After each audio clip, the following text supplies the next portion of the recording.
Assalamualaikum warahmatullahi wabarakatuh.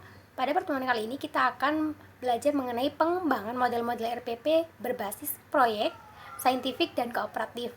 Pada pertemuan kali ini kita akan belajar bersama dengan saya sendiri, Faiz Daraini, dan rekan saya yaitu Miftahul Anwar. Perlu kita ketahui mengenai RPP sendiri. RPP merupakan suatu acuan bagi dosen, pengajar, ataupun guru untuk melaksanakan kegiatan pembelajaran agar lebih terarahkan dan berjalan secara efektif dan efisien. Pada pembelajaran kali ini, kita akan belajar mengenai pengembangan dan penyusunan RPP berbasis pendekatan saintifik dan pendekatan masalah. Sebelum lanjut ke pengamatan dan penyusunan pendekatan saintifik, perlu kita ketahui pengertian dari pendekatan saintifik sendiri. Nah, pendekatan saintifik yaitu proses pembelajaran yang dirancang sedemikian rupa agar peserta didik secara aktif mengkonstruksi konsep, hukum, ataupun prinsip melalui tahapan-tahapan dengan mengamati. Nah, dengan mengamati itu yang seperti apa? Dengan mengidentifikasi atau menemukan suatu masalah. Untuk kemudian merumuskan masalah, mengajukan atau merumuskan hipotesis, kemudian mengumpulkan data dengan berbagai teknis, menganalisis data, menarik kesimpulan, dan mengkomunikasikan konsep, hukum, ataupun prinsip yang telah ditemukan. Langkah-langkah dalam pendekatan saintifik ada 5, yaitu yang pertama mengamati, kedua benarnya, ketiga mengumpulkan data, yang keempat mengasosiasi, dan yang terakhir mengkomunikasikan. Pengembangan dan penyusunan RPP berbasis pendekatan saintifik. Baik, di sini kita menggunakan RPP dari MI Miftahrul Ulum 01 untuk kelas 1. Rencana pelaksana pembelajaran pada kali ini kita menggunakan satuan pendidikan MI Miftahrul Ulum 01 kelas 1 semester 1, tema diriku, tema 1, subtema aku dan teman baru, subtema 1, pembelajaran 1, alokasi waktu. Nah, diadakannya dengan tujuan pembelajaran yaitu dapat mengenalkan siswa dengan menyebutkan nama panggilan, kemudian bernyanyi bersama mengenai lagu yang telah diberikan guru. Nah, langsung ke kegiatan inti. Pada kegiatan inti kali ini, kegiatan pembelajaran didahului dengan orientasi, apresiasi, dan motivasi. Nah, ketika diaplikasikan ke dalam pendekatan saintifik, maka yang pertama yaitu adanya apresiasi dan penjelasan tujuan pembelajaran.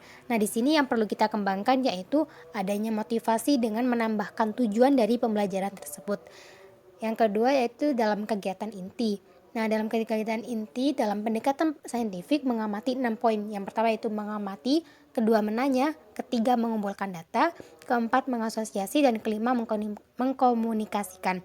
Nah, dalam RPP yang sedang kita bahas kali ini sudah mencakup 5 langkah dalam pendekatan saintifik, mulai dari mengamati apa? Mengamati lagu yang telah diberikan guru untuk dibacakan atau dinyanyikan secara bersamaan di dalam kelas. Kemudian menanyakan kepada guru dan menanyakan sebaliknya kepada murid mengenai lagu tersebut atau makna dari lagu tersebut. Nah, untuk poin yang mengumpulkan data di sini guru menerima jawaban siswa yang seragam dengan mengucapkan salam, dengan mengucapkan salam sambil mencium, atau juga ada juga yang tidak berpamitan dengan orang tuanya. Yang selanjutnya yaitu mengasosiasi. Nah, mengasosiasi ini yaitu menyampaikan kepada siswa dalam pentingnya berpamitan kepada orang tua, pentingnya memberikan penjelasan kepada orang tua kemanakah esok anaknya itu akan pergi atau pamit ke guru atau orang tuanya begitu. Nah, untuk mengkomunikasikan di sini berada di poin guru mengajak siswa untuk saling berkenalan, untuk saling mengetahui ini loh temannya, ini loh teman dalam satu kelasnya yang satu kelompok ataupun yang beda kelompok dengan dia ketika diadakan pengelompokan tertentu ketika bernyanyi. Untuk selanjutnya yaitu kegiatan penutup. Pada kegiatan penutup sesuai dengan pendekatan saintifik meliputi siswa membuat rangkuman, kemudian bertanya kepada siswa, kemudian guru bertanya kepada siswa mengenai materi yang telah diajarkan dan meminta kepada siswa untuk mengerjakan soal yang telah diberikan oleh guru. Kemudian memberikan tentang kegiatan pendek yang telah dilalui pada hari itu. Step-step yang telah saya sebutkan sudah sesuai dengan kegiatan penutup yang telah diberikan kepada MI Miftahul Ulum 01. Sekian dari saya mengenai langkah-langkah pendekatan saintifik yang telah direlasikan dengan RPP yang telah saya dapatkan dari hasil observasi saya. Baik, selanjutnya yaitu pendekatan masalah. Yang pertama yaitu pengertian pendekatan masalah menurut Dak dalam Soimin. Pendekatan masalah yaitu model pembelajaran yang bercirikan adanya permasalahan nyata sebagai konteks untuk para peserta didik belajar berpikir kritis dan keterampilan memecahkan masalah serta memperoleh pengetahuan. Nah, ciri-ciri dalam pendekatan masalah ini yaitu guru menghadirkan masalah nyata dalam kehidupan untuk menjadi bahan dalam pembelajaran. Yang kedua yaitu langkah-langkah pembelajaran berbasis masalah. Yang pertama yaitu menemukan masalah. Yang kedua yaitu identifikasi masalah.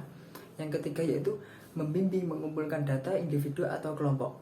Nah, selanjutnya yaitu mengembangkan dan mendemonstrasikan, melakukan evaluasi dan pemecahan masalah. Yang terakhir yaitu mengumpulkan hasil.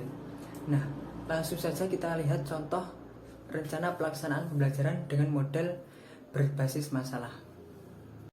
Yang pertama yaitu kita lihat dulu identitas dari RPP tersebut, yaitu Satuan Pendidikan MI Al-Ghofar, mata pelajaran tematik dari 2 mata pelajaran yaitu IPA dan Bahasa Indonesia dengan tema 3 makanan sehat, subtema 1 bagaimana tubuh mengelola makanan, kelas atau semester kelas 5 semester 1, materi pokok IPA yaitu organ pencernaan dan Bahasa Indonesia informasi iklan melalui media dengan alokasi waktu 4 kali 35 menit.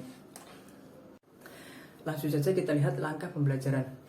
Nah, dalam langkah pembelajaran ini ada beberapa tahapan. Yang pertama yaitu kegiatan pendahuluan. Kegiatan pendahuluan yang pertama dengan tahapan orientasi atau pengenalan.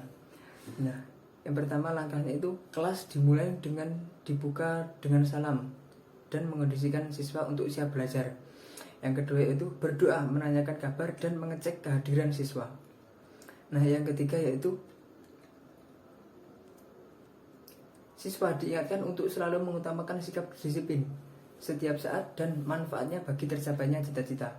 Yang keempat yaitu guru memberikan penguatan bernyanyi dengan lagu yaitu Bangun Pemuda-Pemudi dan menanamkan tentang pentingnya semangat nasionalisme. Nah, dengan tahapan selanjutnya yaitu apersepsi. Langkahnya yaitu guru mengaitkan materi yang akan dipelajari dengan pengalaman peserta didik dengan bertanya jawab. Nah, langkah selanjutnya yaitu guru mengajukan beberapa pertanyaan pendahuluan seperti apakah kalian sudah sarapan pagi? Nah, menurut kalian jika kita tidak sarapan pagi apa yang kita rasakan? Nah, selanjutnya yaitu motivasi. Langkah dalam motivasi ini yaitu peserta didik mendapat informasi dari guru mengenai tujuan manfaat pembelajaran yang akan dilakukan dalam metode pembelajaran. Nah, selanjutnya yaitu kegiatan inti. Nah, dalam kegiatan inti ini ada beberapa fase, yaitu fase 1, fase 2, fase 3, dan sampai fase 5. Yang pertama yaitu fase 1. Fase 1 yaitu orientasi peserta didik pada masalah. Nah, tahapan dalam fase 1 ini yaitu peserta didik mengamati video tentang iklan layanan masyarakat. Yang kedua yaitu peserta didik melakukan tanya jawab tentang isi iklan layanan masyarakat di video. Selanjutnya yaitu peserta didik membentuk kelompok dengan kata dang ding dung secara bergantian dengan tertib. Nah, selanjutnya yaitu peserta didik berkumpul dengan peserta didik yang lain yang sama kata dang ding dun tanpa membandingkan perbedaan. Nah, selanjutnya yaitu peserta didik berkumpul dalam kelompok dan menyimak instruksi dengan teliti. Nah, dalam pembelajaran ini guru menghadirkan masalah yaitu maksudnya permasalahan dalam masyarakat yaitu iklan layanan masyarakat. Nah, nanti dalam iklan layanan masyarakat itu kita bisa gali satu persatu tentang isi dan kandungan yang tergandung dalam iklan layanan video iklan layanan masyarakat tersebut. Selanjutnya yaitu fase 2. Fase 2 yaitu mengorganisasikan peserta didik untuk belajar. Nah, langkahnya yaitu peserta didik berdiskusi, membuat pertanyaan dengan menggunakan kata tanya, di mana, apa, siapa, mengapa, dan bagaimana mengenai masalah yang disajikan. Nah, pertanyaannya yang pertama yaitu, di manakah kejadian tersebut terjadi? Apa dampak yang ditimbulkan dari jajan sembarangan? Siapa yang terkena dari akibat jajan sembarangan? Mengapa anak-anak sakit perut? Selanjutnya itu, bagaimana solusi yang dapat kita lakukan agar tidak sakit perut? Nah, pertanyaan-pertanyaan tadi menyangkut masalah yang nyata yang terjadi dalam kehidupan masyarakat, seperti jajanan masyarakat, terus jajan sembarangan. Nah, itu kan termasuk masalah yang nyata dalam kehidupan anak-anak. Nah, yaitu selanjutnya fase 3. Fase 3 yaitu membimbing penyelidikan secara individu atau kelompok. Yang pertama yaitu peserta didik mengamati video tentang pencernaan makanan. Peserta didik menentukan kata kunci pada iklan layanan masyarakat tentang pentingnya minum air putih. Selanjutnya yaitu peserta didik menemukan kata kunci sebagai informasi penting dalam kelompok, dalam diskusi kelompok. Selanjutnya,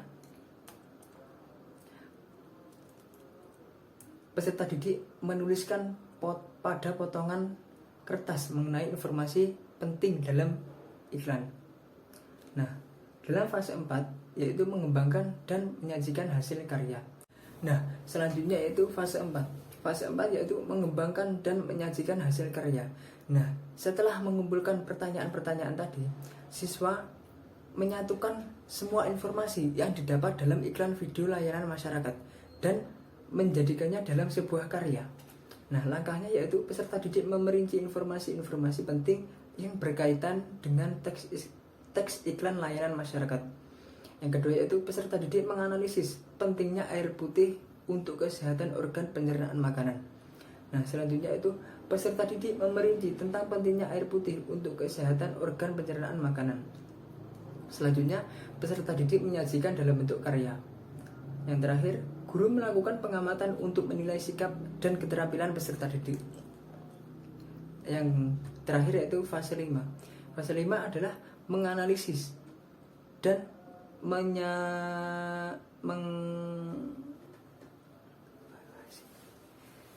mengevaluasi proses pemecahan masalah. Langkah yang pertama itu peserta didik menyajikan informasi penting yang saling berkaitan antara makanan dan kesehatan makanan melalui presentasi. Langkah yang kedua yaitu peserta didik melakukan tanya jawab pentingnya air putih untuk pencernaan makanan.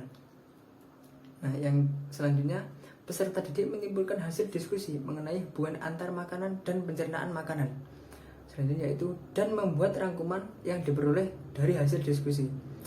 Yang terakhir yaitu peserta didik secara mandiri menyelesaikan permasalahan pada soal evaluasi. Nah, selanjutnya itu yang terakhir kegiatan penutup. Dalam kegiatan penutup ini ada beberapa langkah pembelajaran. Yang pertama yaitu peserta didik melakukan refleksi atau pengamatan terhadap proses kegiatan pembelajaran hari ini dengan arahan guru. Yang kedua yaitu peserta didik mengajukan pertanyaan untuk menguatkan pemahaman terhadap materi pembelajaran hari ini. Selanjutnya peserta didik dapat umpan balik dari guru atau timbal balik. Selanjutnya peserta didik dapat mendapat informasi rencana pembelajaran untuk pertemuan berikutnya atau membuat poster makanan sehat. Selanjutnya peserta didik dapat PPK dari guru. Yang keenam yaitu peserta didik menyajikan lagu daerah atau menyanyikan lagu daerah. Dan yang terakhir yaitu peserta didik dipersilahkan berdoa dan mensyukuri segala nikmat Tuhan yang diberikan kepada kita. Nah, tahapan yang terakhir yaitu penilaian. Nah, setelah ini kita akan menganalisis RPP mengenai pendekatan masalah dengan RPP yang saya dapat dari hasil observasi. Nah, selanjutnya mari kita menganalisis RPP yang saya dapat dari hasil observasi dan menghubungkannya dengan pendekatan berbasis masalah. Nah, langsung saja kita lihat dari kegiatan inti, yaitu guru menyuruh siswa untuk membaca teks puisi berjudul Cita-Citaku. Nah, setelah itu guru meminta siswa untuk mencari bagian-bagian dan ciri-ciri puisi. Nah, menurut saya itu bukan termasuk dari pendekatan berbasis masalah, di mana ciri-ciri pendekatan berbasis masalah yaitu guru menghadirkan permasalahan nyata dalam kehidupan siswa dan menjadikannya bahan untuk pembelajaran. Nah, menurut saya itu yang kurang dari RPP tersebut. Nah, selanjutnya yaitu ciri-ciri dari pendekatan berbasis masalah yaitu menghasilkan karya dan didemonstrasikan. Nah, di mana dalam RPP yang saya dapat itu tidak ada kegiatan untuk menghasilkan atau membuat sebuah karya dan mendemonstrasikan. Nah, itu menurut saya yang kurang dari dalam RPP yang saya dapat dari observasi. Dan menurut saya RPP tersebut bukan termasuk dari pendekatan berbasis masalah. Terima kasih.